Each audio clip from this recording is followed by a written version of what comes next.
నమస్తే welcome to మనం TV నేను మీ ప్రియాంకారావు. ఈ రోజు మనతో పాటు సీనియర్ జర్నలిస్ట్ లలిత్ కుమార్ గారు ఉన్నారు. వారితో మాట్లాడదాం. నమస్కారం సార్. నమస్తే ప్రియాంక. పుష్ప 1తో అల్లు అర్జున్ కి ఒక క్రేజ్ అనేది వచ్చింది. ఆయన స్థాయి పెరిగిపోయింది. నేషనల్ అవార్డు వరకు వెళ్ళిపోయారు. పుష్ప 2తో కూడా అదే రేంజ్ లో ఆయన నిల్చుంటారు అనుకుంటే, రిలీజ్ కు ముందు అంతా బాగుంది, కానీ రిలీజ్ తర్వాత వరుస పెట్టి కేసుల మీద కేసులు రావడం, ఇటు డబ్బులు ఖర్చు పెడుతున్నారు, అలానే పరువు పోతుంది. ఈ రోజు ఆయనకి ఈ పరిస్థితి రావడానికి కారణం పుష్ప 2లో ఏదైతే గంగమ్మ తల్లి వేషధారణ ఉందో అదే ముఖ్య కారణం. ఈ వేషధారణ వల్లే ఆయనకి ఇన్ని సమస్యలు వస్తున్నాయి. బేబీ జాగ్రత్తలు తీసుకోలేదేమో ఈ వేషం వేస్తున్నప్పుడు అని చెప్పి కొంతమంది అంటున్నారు. ఇందులో వాస్తవం ఎంత అంటారు? నిజంగానే ఇదే రీజన్ అంటారా ఈరోజు అల్లు అర్జున్ సిచ్యువేషన్ కి? అంటే ఇక్కడ ప్రియాంక, దేవుళ్ళు ఎవరు కూడా ఉమ్, మంచి చేస్తారు కానీ చెడు చేయరు. ఉమ్, అది నా నమ్మకం. ఓకే. పుష్ప సినిమాలో తిరుపతి గంగమ్మకు సంబంధించిన ఉమ్, ఆ వేషం ఏదైతే ఉందో, ఆ వేషము, ఆ తర్వాత తదనంతరం జరిగిన ఫైటింగు, ఇవన్నీ చూసిన తర్వాత కొంతమంది ఈ అనుమానం వ్యక్తం చేస్తున్నారు. ఉమ్, అల్లు అర్జున్కు ఎందుకు ఇటువంటి పరిస్థితి వచ్చింది? గంగమ్మ తల్లి వేషధారణతోనే ఈ విధమైన కేసులు, నిందలు ఉమ్, ఆ, ఇవన్నీ జరుగుతున్నాయేమో అని చెప్పేసి కొంతమంది చర్చ అయితే జరుగుతూ ఉంది. కాకపోతే అసలు ఈ గంగమ్మ తల్లి పవర్ ఏంటి? ఉమ్, గంగమ్మ తల్లి ఈ విధంగా ఆ, చర్యలు తీసుకుంటుందా? ఆమె పవర్ అంతగా ఉంటుందా? ఆమె వేషాలు వేసి సినిమాలలో డ్యాన్సులు, పాటలు, లేదా ఇతరత్ర ఫైటింగ్లు గీటింగ్లు చేస్తే కనుక చెడు జరుగుతుందా అనే విషయాలు మనము తిరుపతి గంగమ్మ తల్లి గురించి, తిరుపతికి చెందిన పేటశ్రీ ఉమ్, అనే ఆయన కొన్ని బుక్స్ కూడా రాశారు. ఓకే. గంగమ్మ టెంపుల్ మీద, గంగమ్మ మీద కూడా రీసెర్చ్ కూడా చేశాడు ఆయన. ఉమ్, పుష్ప 2కు సంబంధించి ఈ గంగమ్మ స్టోరీనంతా కూడా ఈయన దగ్గరే సమాచారం ఈ సినిమా యూనిట్ కూడా తీసుకొని చేసింది. ఆయన అడిగితే మరిన్ని విషయాలు తెలుస్తాయి. ఆయనతో ఒకసారి మాట్లాడదాం మనం. ఓకే. హలో సార్ నమస్తే సార్, పేటశ్రీ గారు. నమస్తే అండి. చెప్పండి సార్. తిరుపతిలోనే ఉన్నారా సార్ మీరు? అవునవునండి. సార్ మీరు తిరుపతి గంగమ్మ తల్లి మీద ఎన్నో పుస్తకాలు రాశారు, ఆమె మీద రీసెర్చ్ కూడా చేశారు. ఇప్పుడు ఏంటంటే పుష్ప 2 సినిమాలో అల్లు అర్జున్ ఆ వేషం వేయటం వల్ల ఇటువంటి అన్ని నిందారోపణలు, కేసులు ఇవన్నీ ఎదుర్కొంటున్నారని బయట జనం కొంతమంది అనుకుంటున్నారు. ఆ గంగమ్మ తల్లి అలాంటినేదా సార్? మీరు రీసెర్చ్ చేశారు కాబట్టి మీ ఒపీనియన్ ఒకసారి చెప్పండి సార్. సార్ నేను రీసెర్చ్ చేయడమే కాదు, నేను తిరుపతిలో పుట్టి పెరిగాను. చిన్నప్పటి నుంచి అసలు నేను పుట్టిందే జాతరలో మాతంగి వేషం రోజే. ఆ పుష్పాలో ఏ మాతంగి వేషం వేశాడో ఆ మాతంగి వేషం రోజే నేను పుట్టాను. గంగమ్మ తల్లి లాంటిది సార్. ఎప్పుడు బిడ్డలు ఏదో ఒకవేళ పొరపాటు చేసినా కూడా క్షమిస్తుందే గానీ ఆమె శిక్షించదు. అది చాలా తప్పు రూమర్. అది అట్లా ప్రచారం చేయకూడదు. ఆమె తిట్టినా కూడా మేము గంగమ్మనే బూతులు తిట్టాం. చిన్నప్పుడు గుడికి పోయి గంగమ్మనే తిట్టాం చెంత. అయినా ఆమె సంతోషపడుతుందంటారు. మా పెద్దలు చెప్తారు, అరే ఆమెను బాగా తిట్టేసి రండి రా అంటారు.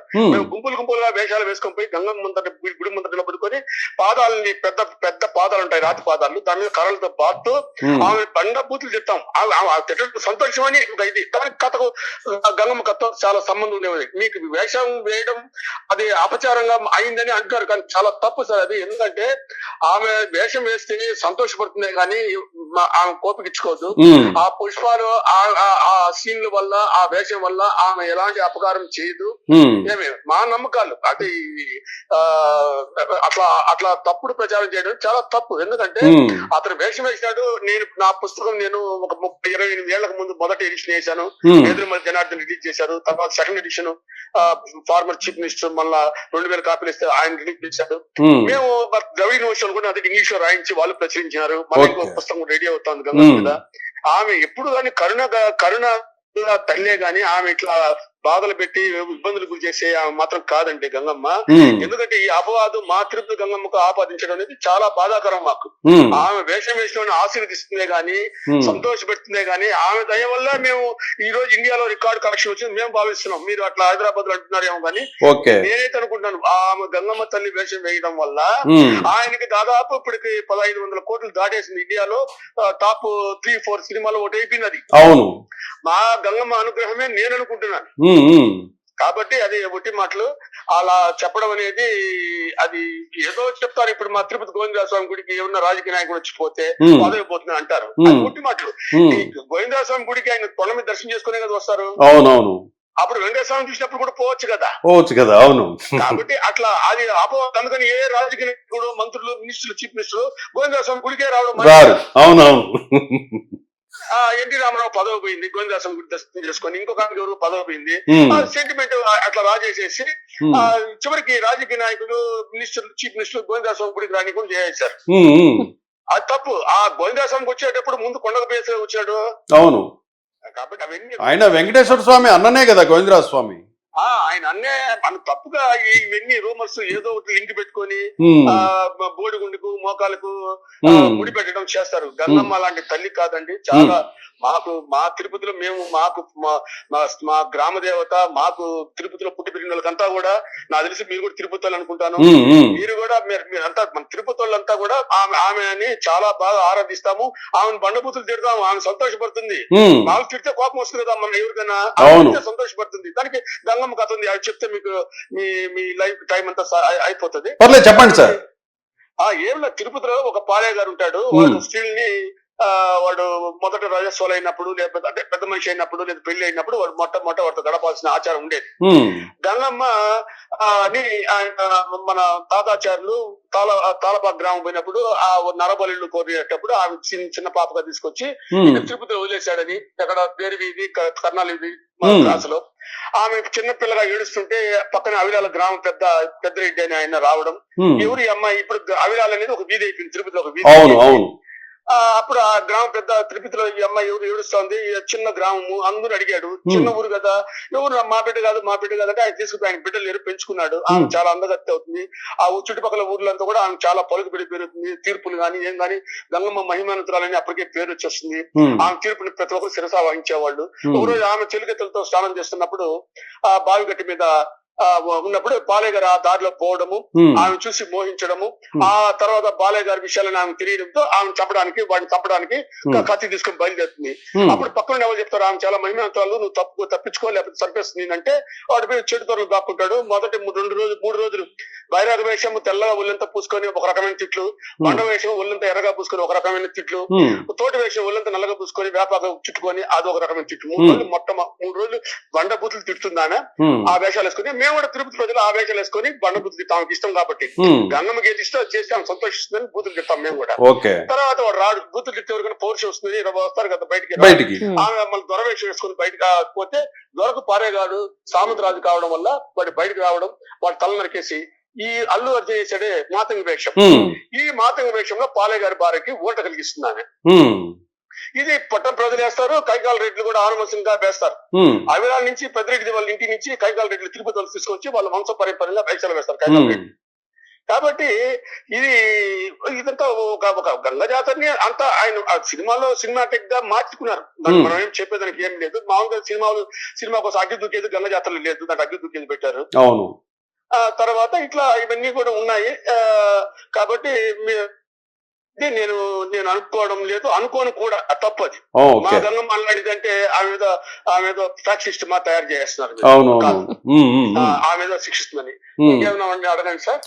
ఇప్పుడు పుష్ప 2 సినిమాకి మీ సహకారం అందించారని తెలిసింది సార్. పుష్ప 2 యూనిట్ వాళ్ళు మిమ్మల్ని సంప్రదించారా ఈ కథ గురించి? అవును సార్, పుష్ప 2 వాళ్ళు శివాని అసోసియేట్ డైరెక్టర్, తర్వాత రెసిడెంట్ డైరెక్టర్ వాళ్ళు నాకు టచ్ లో ఉన్నారు. నా దగ్గర పుస్తకాలు దాదాపు 1 డజన్ పుస్తకాలు తీసుకెళ్లారు.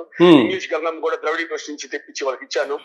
అప్పుడప్పుడు అనుమానం వచ్చేప్పుడు నన్ను అడిగేవాళ్ళు, సార్ అడుగుతున్నారు సార్ అడిగేవాళ్ళు, లేదా వాళ్ళు అడిగేవాళ్ళు అనుమానాలు అవి. డైరెక్టర్ సుకుమార్ అడిగేవాడు ఏదైనా సందేహాలు వచ్చినప్పుడు, ఆయన శివ వీళ్ళంతా అడిగేవాళ్ళు, అడిగేవాళ్ళు అడిగేవాళ్ళు వాళ్ళు.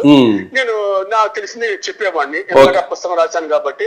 నాకు అది ఆంధ్రప్రదేశ్ జానపద సాహిత్య పరిషత్ వాళ్ళ అవార్డు, బుక్ కి సంవత్సరం బుక్ ఇస్తారు వాళ్ళు, రామరాజు జానపద విజ్ఞాన అవార్డు.